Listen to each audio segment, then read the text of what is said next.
આપ કે ગામથી આવો છો? નડિયાદ.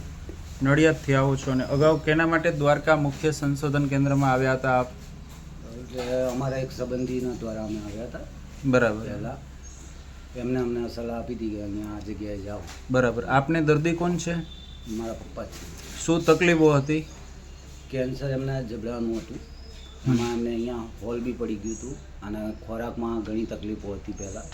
હમણે હોલ બી પૂરાઈ ગયું છે અમૃત પુષ્પ ચાલુ રાખવાથી અને હમણાં ખોરાક બી સારો છે. બરાબર. પહેલાંથી શું શું ફેરફારો થયા? હમણાં તો ઘણા ફેરફારો છે. એમ પહેલાં એકદમ શરીર વીક પડી ગયું હતું. હમણાં પોતાની રીતે હલનચલન કરી શકે છે, ખોરાક બી લઈ શકે છે બધું અને સ્વાસ્થ્ય બી સારું છે. બરાબર. કેટલા સમયનો કોર્સ થયો અહીંનો? અહીંનો આપણે લગભગ 3 વર્ષનો થયો. ખૂબ સરસ. દર્દીનું આખું નામ જણાવો.